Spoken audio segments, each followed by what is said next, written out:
Hello, everyone. My name is Hamzeh Khazaei. I'm an associate professor in electrical engineering and computer science department at York University. And I'm the director of PAX Lab, Performant and Available Computing System Lab, in which we design and implement, deploy, and operate large-scale computing systems in order to handle like massive parallel workload. These days, pretty much that workload includes AI workload. Could be for inference or for training models. And in my lab, I usually have like about 8 to 9 or 10 grad students, including postdocs, PhDs, master students. And they are kind of working in some aspect of this research. How would you describe your research in, its impact in everyday terms? Of people.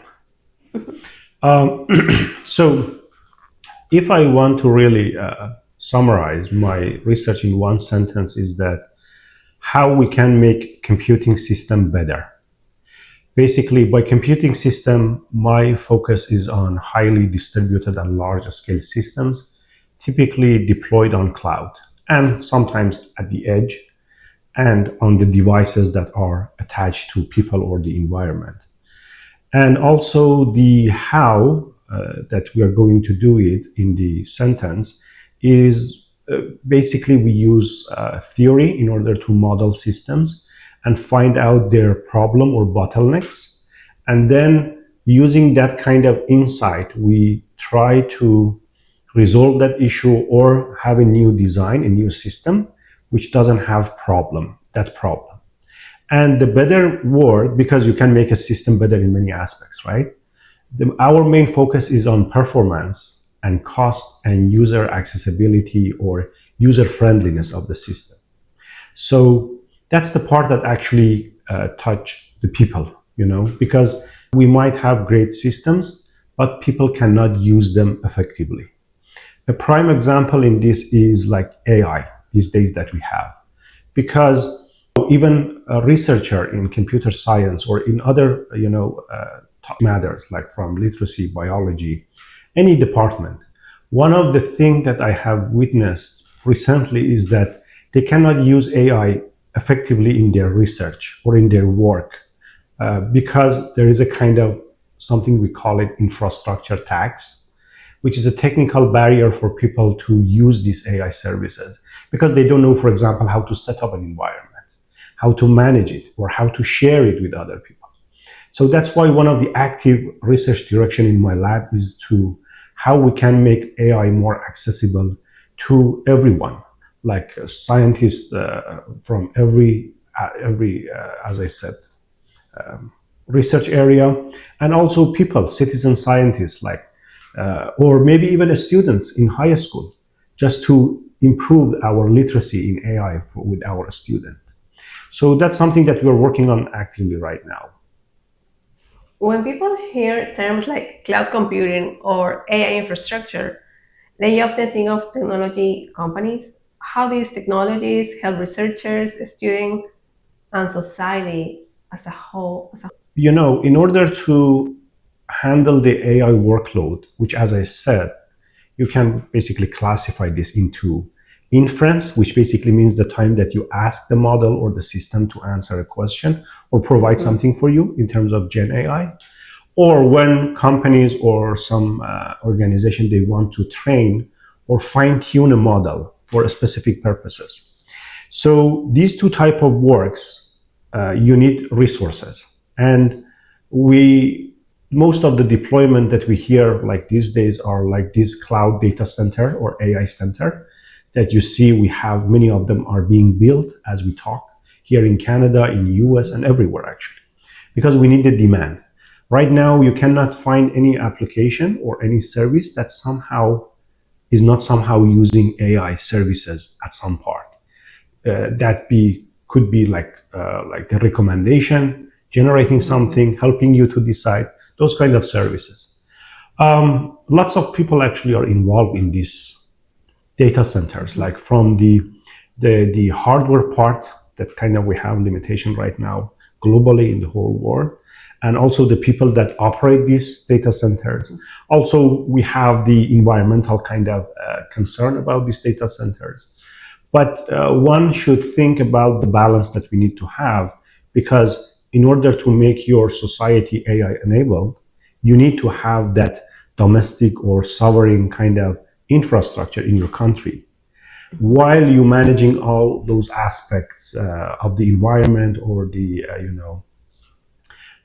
things that might concern general public in those sense. But in Canada, we are very strong in terms of research and theory. We are one of the powerhouses, but we are not really good in terms of application and adopting AI services in our society.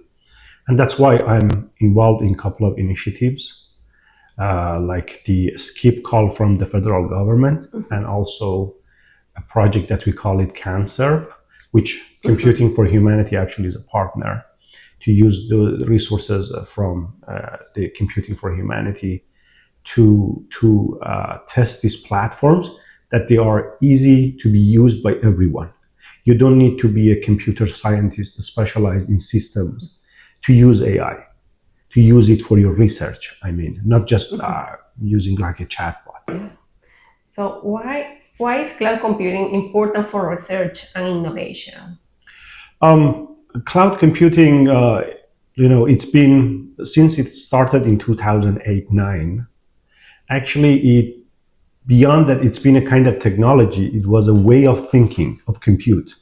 So at that time, we decided that we need to provide compute like utility, like electricity, water, which means whenever you need it, you should have it at any time, on demand, at any scale, right? So because of that, we just cloud computing like spread it like everywhere, because of the on-demand one, and whenever you need it, you rent it, you pay for it. Whenever you don't need it, you just shrink back to the capacity that you want. And the cloud is coming, that it's like cloud in the air, and so you can have it anytime, anywhere on earth that you want it. So it's been like de facto kind of infrastructure for research, especially if you need large scale compute for your research, which basically includes all the data intensive research, basically those type of research that you need to manage huge amount of data. And also if you want to do like very heavy computation on top of that, cloud computing is way to go, because many companies, many organizations, government, they cannot really have the capital to spend and just build a data center for some part, and then later they might not need it. So that's why the cloud notion of renting and shrinking, scaling out or scaling down, appealing to everyone. And nowadays, pretty much everyone is using cloud services to offer services on top of the infrastructure. And of course, again, we have the notion of having this sovereign cloud. That basically means they are, for example, for our cases, they are Canadian. They are subjected to our rules in terms of data privacy and those kind of concern. But in general, that's where people go whenever they want to have an experiment at large scale.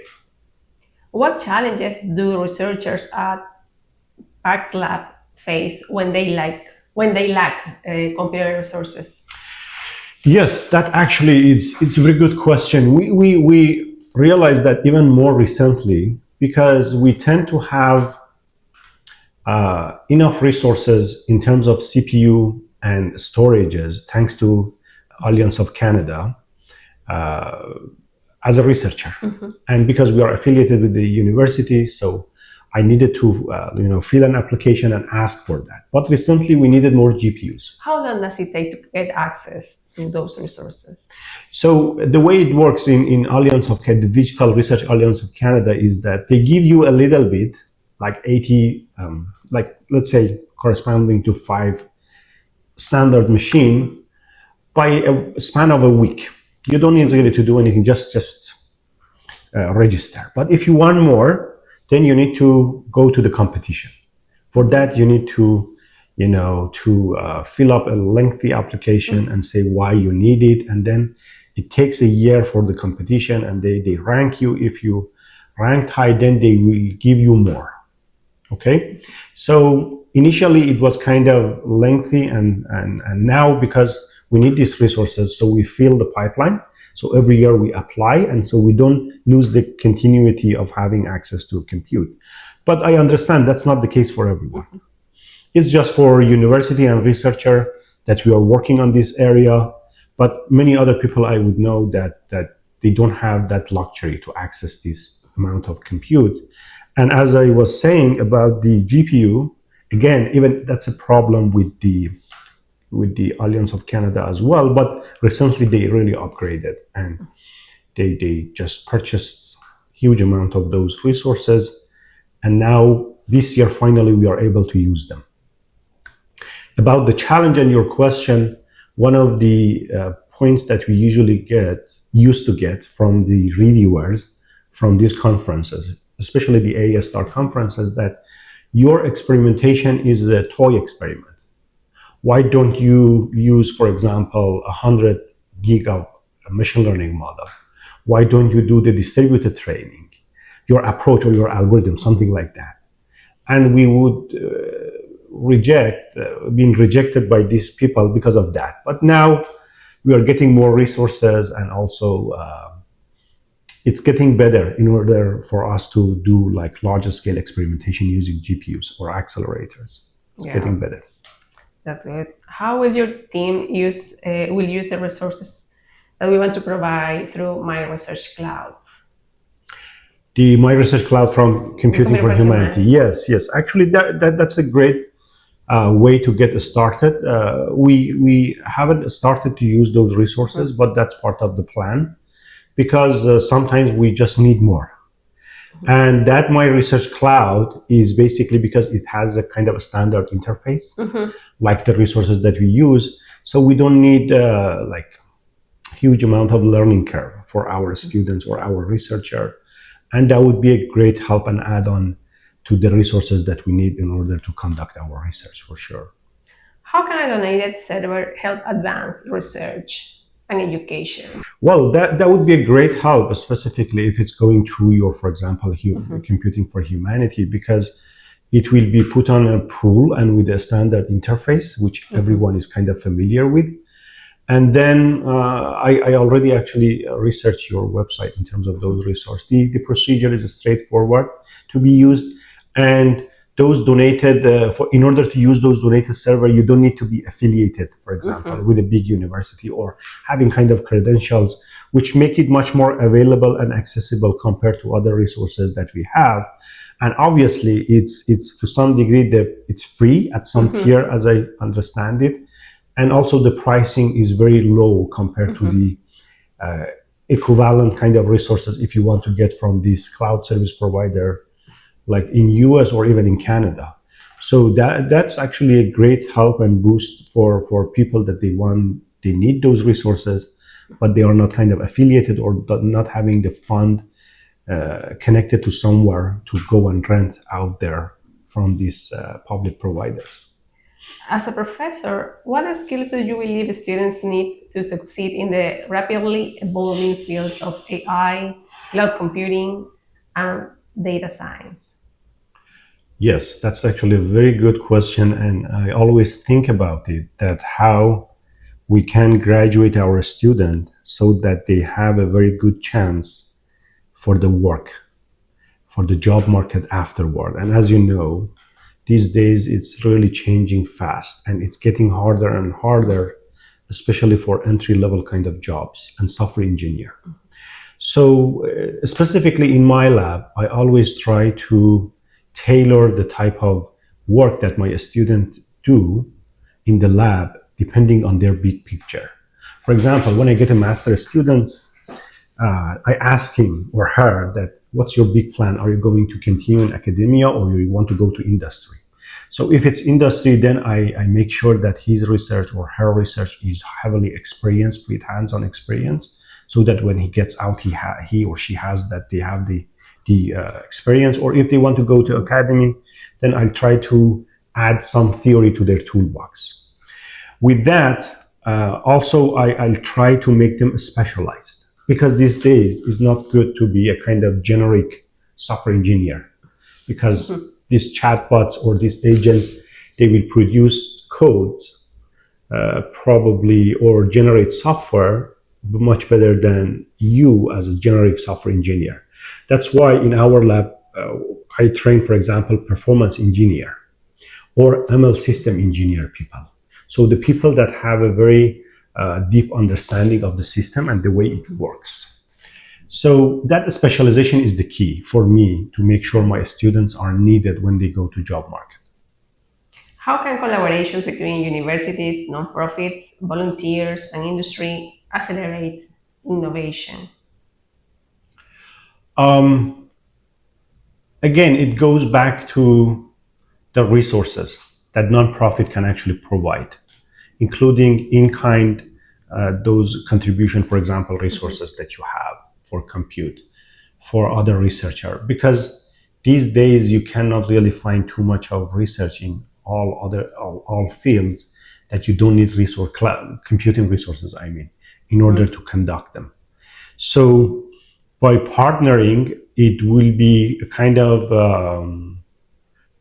more kind of realistic environment for the HQPs or students to learn the topics that they are supposed to learn in a context that is kind of industrialized, like through the co-op or like the working with this nonprofit, and make them ready for the job market. Because we are really past that time that you can lecture people and they do very tiny, small kind of student size project and then go out, at least in our area, and then they find a job. That's pretty much impossible these days. You need to get the taste of the industry scale, even at university. That's why resources are very, very important.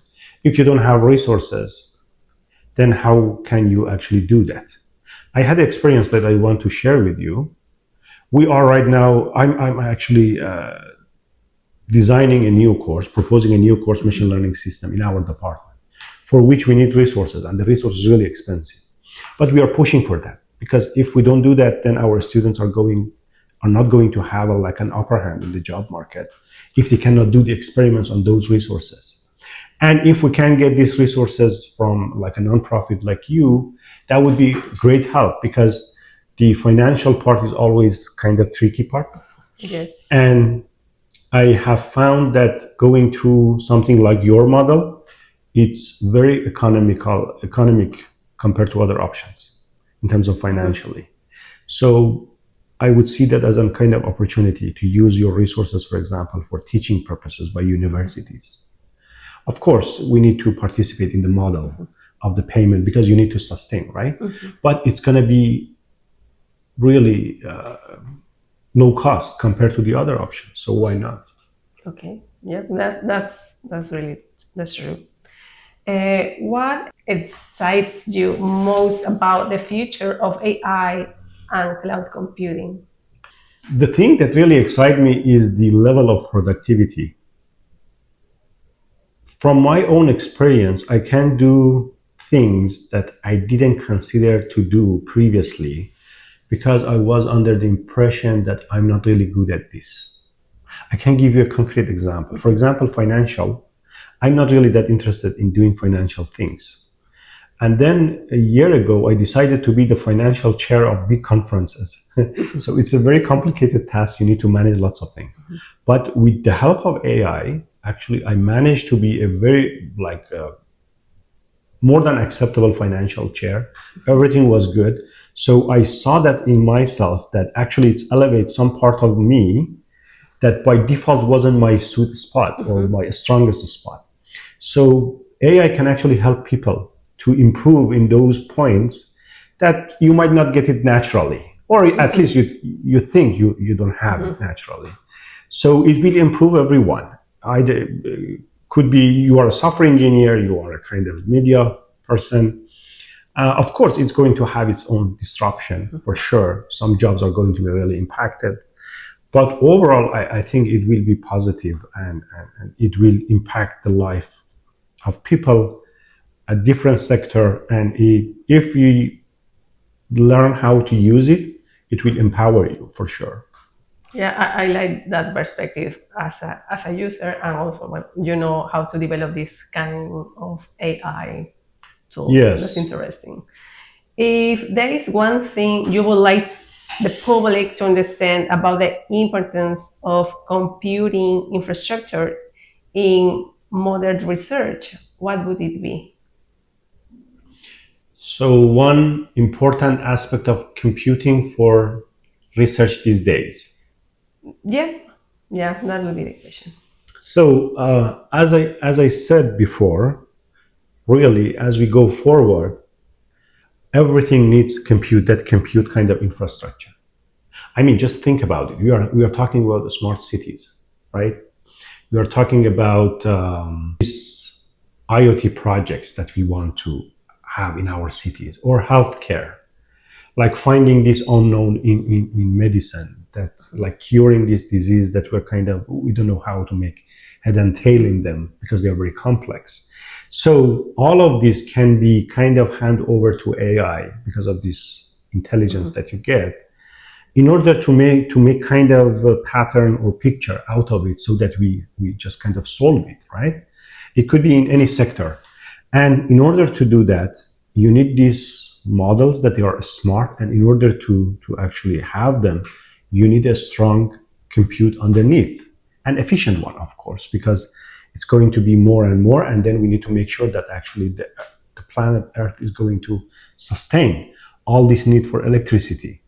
So the efficiency of computation is something, because I know that the most, like the performance and the way that we can run this with low cost, low footprint, low energy.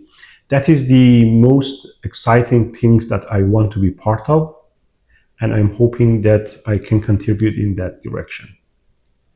In order to close the questions, what would you say to organizations and people considering donating hardware or maybe financial donations to Computing for Humanity? Yes, actually, before I know you, I was kind of, I didn't know any option what to do with those. But because of you, I think probably you are the best destination for that. Because of the models that you interface and repurpose those resources and put them in a pool. So as opposed to have multiple silos, small compute that you cannot really use it for a real job, when they are pooling together by someone like you, and then you provide a good layer of software on top of it, which makes it more accessible to everyone, then you can use those resources in a meaningful way. So I encourage everyone that if you have any resource that it's underutilized or not utilized at all, the Computing for Humanity is the best destination for that. And that's what I want to communicate to our university as well about you. Maybe they already know about you, but I just want to make sure about that. Because we don't have other kind of instances like your company. At least I'm not aware of in Canada, which makes you unique in order to transfer those kind of assets, repurpose them, and actually use them, as opposed to go waste and not used and obsolete, and then like they are hazard most of the time if you don't use them, right? So that would be the best destination for any compute resources. Could be CPU or GPUs or anything that we can pool in a kind of cloud. And that's one of the good thing about cloud. You can really orchestrate heterogeneous resources and give a kind of one familiar layer or interface to the user. So they have no idea what's going on underneath, under the hood, but they can use it for their purpose and their use in a kind of, without that tax or infrastructure tax that I just talked at the very beginning. Okay, thank you for your time. For sure. My Ansel. pleasure.